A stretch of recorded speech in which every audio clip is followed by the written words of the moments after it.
Les amis, bonjour à tous et j'espère que vous allez bien. Je viens de rentrer de vacances un instant, j'ai pu suivre le match et le Barça, contre toute attente, qui fait un partout à Getafe. Alors Getafe, c'est l'équipe poison, hein. C'est intéressant parce que ça va me permettre de revenir sur beaucoup de choses que je vous évoquais quand ça ne concernait pas le Barça et peut-être le Real, comme plein de provocations qui te font réagir, qui te font sortir de tes matchs, et les arbitres qui voient les provocations, qui laissent les provocations, mais qui sont durs avec les réactions. Plein de petites choses comme ça que quand c'est notre équipe, on arrive à le constater, et on arrive à se dire, mais c'est une dinguerie. Bref, Getafe arrive à tenir le Barça en échec.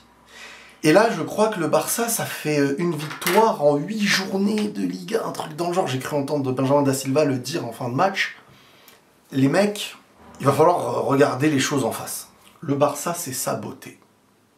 Vous pouvez chercher le problème comme vous voulez. Le Barça était premier avec une possibilité d'avoir, je sais plus, entre 8 et je sais pas combien de points sur le deuxième, Real Madrid. Le Barça se retrouve là, c'est un paradoxe, cette équipe. Ils sont capables, et c'est même pas ils sont capables, c'est que ils affichent l'un des meilleurs niveaux mondial quand ils jouent les gros, Dortmund, Real Madrid, Bayern Munich, Atlético, malgré la défaite. Mais c'est pas possible de faire autant de points perdus. Alors, il y a des gens qui vont me dire l'arbitrage. Et il y a plein de gens, ils sont énervés, ils sont pas contents, et moi je vais vous dire certaines choses. Oui, si vous voulez, on peut remarquer beaucoup d'erreurs d'arbitrage. C'est une réalité. Mais je vais dire un truc qui va pas vous plaire, vous n'êtes pas les seuls envers qui l'arbitrage est mauvais. Vous voulez dire que le Real est favorisé? Vous voulez dire que le Real c'est la corruption? Allez, ok, Real c'est la corruption, Real c'est favorisé. Voilà, je vous le dis avant vous. Ok, voilà, on met le Real de côté. L'Atlético subit des erreurs d'arbitrage. Le Barça et les autres équipes aussi. Mais tu te retrouves possiblement égalité au nombre de points avec Bilbao si Bilbao rattrape son match en retard contre le Barça, là, par exemple. Enfin, envers le match de retard qu'ils ont... le Barça a 20 matchs, je crois, et Bilbao, ils en ont 19. Donc s'ils gagnent, je crois qu'il y a le même nombre de points. C'est l'arbitrage. À un moment donné, les gars, quand vous êtes au niveau, vous êtes au niveau. Mais quand vous vous sabotez, vous vous sabotez. Mais c'est hors de question qu'en Liga, tu perdes autant de points contre plus petits. Et que tu terrasses les grands. Alors oui, ça peut s'expliquer. Ça, on se l'expliquera, il n'y a pas de problème. L'arbitrage de Liga est mauvais, il n'y a pas de problème. Il est nul que contre le Barça, ça c'est dans vos têtes. C'est dans vos têtes, je suis désolé. C'est dans vos têtes. Vous aviez la priorité sur tout le monde en tête. Vous étiez premier, vous aviez écrasé tout le monde. Comment ça, une victoire en 8 journées ou je sais pas quoi? Mais c'est pas sérieux. Même un arbitrage qui veut te tuer, il te fait pas faire une victoire en 8 journées. Tu peux pas être autant en retard si tu t'es pas toi-même, que t'as pas tué certains de tes propres matchs. Mais pourquoi on pourrait se dire ce paradoxe? Parce que c'est vrai, ce Barça-là peut afficher le meilleur niveau avec Liverpool à certains moments, mondialement. Mais tout comme ils n'ont pas la gestion des matchs contre ces petites équipes qui vont reculer et qui vont défendre à 60 000. Et ça, c'est un gros problème. Ça, c'est un gros problème. Parce qu'on va me dire, oui, Koundé, sur le corner, il a été... Non, mais ça, vous allez en trouver à tous les matchs. Si vous voulez une excuse de choses comme ça, vous allez en trouver à tous les matchs. Vous allez en trouver, tout. Parce que vous, c'est vos matchs que vous regardez. Moi, je regarde mes matchs aussi. Et dans mes matchs, je me dis, mais ça, pourquoi on ne revient pas sur ça? Pourquoi on ne revient pas sur... Depuis le début de saison, il y avait plein de petites choses où je me disais, mais c'est toujours les mêmes discours. Donc moi, comme je vous dis, maintenant, je rentre dans votre jeu. Le Real, ils ont acheté la Liga, le Real, c'est la corruption, d'accord. Mais pourquoi vous n'êtes pas deuxième? C'est ça, moi, que je vous dis. Moi, maintenant, j'ai arrêté d'entendre ce qui se dit. Quand le Barça est au top, je vous le dis, et vous venez. Et il y a des moments où je vais dire des choses qui ne vous plairont pas, et vous allez partir. Moi, je suis pas là pour jouer à donner la carotte aux gens. Moi, je vous dis ce que je pense de tous les matchs. Après, il y a du fanatisme, on veut entendre ce qu'on veut et tout. C'est pas une histoire d'arbitrage, là, si vous êtes quatrième peut-être bientôt avec la Bilbao. Mais c'est une dinguerie. Ce nombre de points perdus. Ça, il faut se le mettre dans la tête, les gars. C'est pas sérieux, le nombre de points perdus. Des matchs nuls.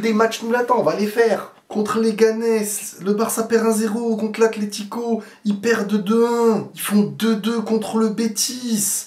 Ils perdent 2-1 contre Las Palmas. Ils perdent 1-0 contre la Sociedad. Ils font match nul contre Getafe. En fait, c'est une équipe qui, en Ligue des Champions, elle peut aller la chercher.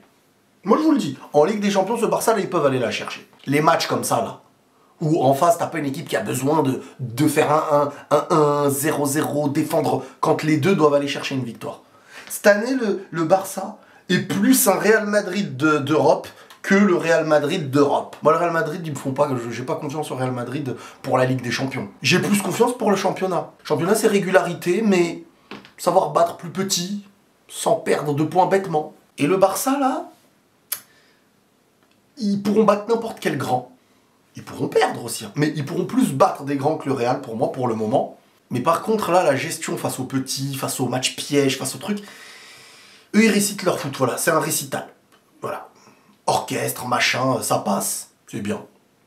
Et ils l'ont montré à plein de reprises, et souvent ça passe contre les gros, parce que le gros, il veut jouer pour te battre. Mais par contre, le petit, il joue pas pour te battre. Et quand l'équipe ne joue pas pour te battre, bah, le Barça, il est en difficulté. Et ils sont perturbés, et c'est pas normal. Pour moi, c'est pas normal, ce nombre de... Enfin, comment ils se sont tués la Liga.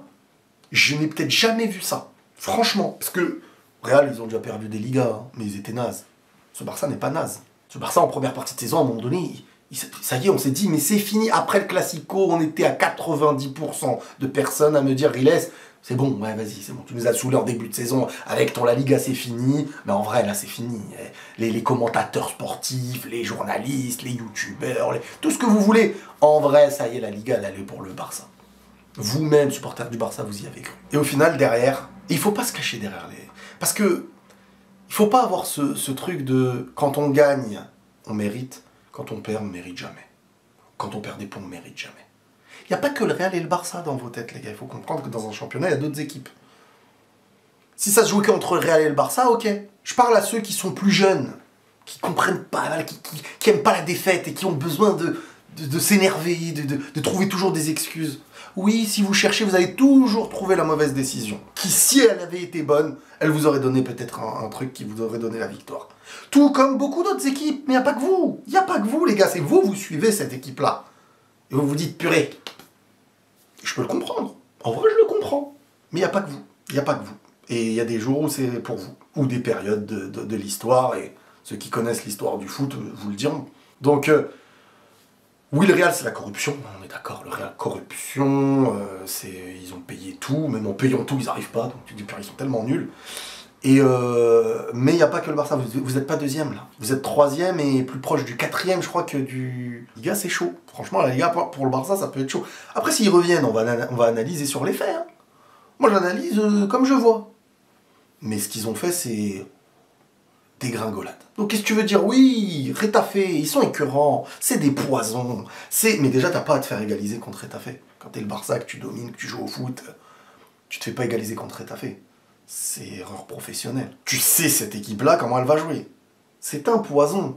Mais j'espère que vous avez compris ce que je voulais dire aussi la dernière fois sur l'aspect de provocation. Quand tu es dans un moment difficile, qu'il y a un par exemple pour le Barça qui joue sa Liga carrément, et que l'autre équipe sait que t'es à fleur de peau, elle est là, viens, elle te bouscule, elle te prend pour un idiot, elle te fait des dingueries. Toi, tu réagis. Hein, encore heureux, il n'a pas été hyper méchant, Baldé.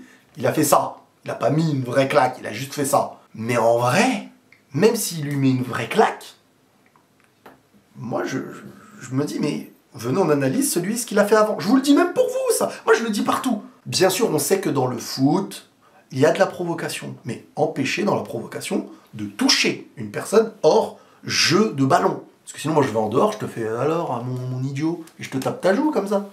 Alors que toi, tu joues ta saison, là. Tu joues ta carrière, t'as peut-être des problèmes, tu joues des... Mais tu vas réagir. T'as plus de chances de gagner ce truc-là que de le perdre.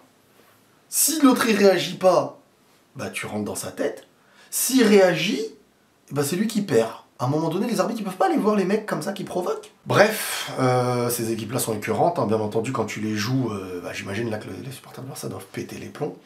Mais je vous demanderai un truc, si vous suivez mes vidéos, c'est que, voilà, je pense que vous aimez bien me suivre.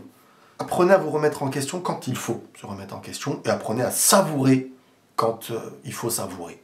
Il y a des moments cette saison où il faut savourer le Barça. Et admettre, et se taire. Real Serpillère du Barça, je vous le dis en pleine tête, quand ils se font tuer comme ça dans des classiques. Mais derrière, quand vous êtes en difficulté, ayez l'honnêteté de vous dire on sait saboter. On se sabote en Liga. Et pas, quand on va pas bien, c'est la faute des autres. Je vois des mecs, des gugus sur les réseaux, ils prennent ma tête. Riles va dire machin. Non mais frérot, arrêtez de faire ce complexe. Les gars, là vous êtes à 2 doigts d'être 4e égalité avec la Bilbao. Une victoire en 8 journées de Liga. Mais il n'y a pas d'excuse. Tout autant que je serai dur avec mon propre club, et je serai jamais aussi dur avec le Barça qu'avec mon propre club. Moi je suis comme ça, avec ce qui est proche, je suis encore plus dur, ça m'énerve encore plus. J'ai beaucoup plus de patience avec les autres, mais là, c'est pas normal. Le Barça de cette saison, avec le football qu'ils produisent, avec les joueurs qu'ils ont, avec la confiance qu'ils arrivent à instaurer à beaucoup de moments, une victoire en 8 journées, les mecs, c'est très problématique. Et ne cherchez pas d'excuses avec ça. Que sur un match, je dis pas, vous ne pouvez pas vous plaindre de l'arbitrage sur certains matchs. Je dis juste que sur la globalité des choses, l'arbitrage n'est pas l'excuse. C'est différent. Parce que se plaindre de l'arbitrage sur certains matchs, moi je l'ai fait avec le Real aussi en début de saison, sur plein de matchs. Mais ils étaient nuls, je m'en fous. Des gars ils venaient, ils disaient, mais je dis arrête, on est nuls. Je m'en fous moi que tu me parles de l'arbitrage, on est nuls. Mais t'es pas 4e, t'es pas 3e à possiblement, si Bilbao gagne, égalité en nombre de points avec le 4e. C'est ce que t'as fait en Liga. C'est tout. C'est tout. Voilà, je sais que ce que je vais vous dire, soit la personne mature va essayer de réfléchir, en se disant, bon, on a compris que ce gars c'est bon, il est pas là pour jouer. Il va pas un jour dire le Real il a serpillère du Barça, pour le lendemain taper le Barça pour taper le Barça. Mais là, attends, t'es le Barça, c'est hors de question que tu puisses être 3e dans une Liga périmée. Et je le répète, c'est pas parce que le Real a possiblement la possibilité de reprendre la première place que je vais dire d'un coup, oh cette Liga, mais c'est la Liga du pauvre. C'est la Liga de celui qui va moins perdre. C'est pas de la Liga de celui qui gagne le plus. C'est trop de cadeaux, trop de faux pas, trop... Ce Real là, c'est possiblement, avec ce qu'ils ont fait cette saison, une 3e place dans une Liga normale. Avec moins 10 face au Barça. Quand le Barça est au niveau de son championnat, ou à l'inverse, si c'est le Barça... Bon. Mais là, ils vont peut-être prendre la première place. Alors au fond, je vais être content. Mais je sais que c'est pas une histoire de conquérir. Ils n'ont pas été conquérants. Hein. C'est juste qu'à un moment donné, tu te retrouves, on te donne le cadeau, quoi. Il suffit de le prendre. Bref, on en parlera sur le match de demain du Real Madrid, les amis. Prenez tous soin de vous et la paix sur vous.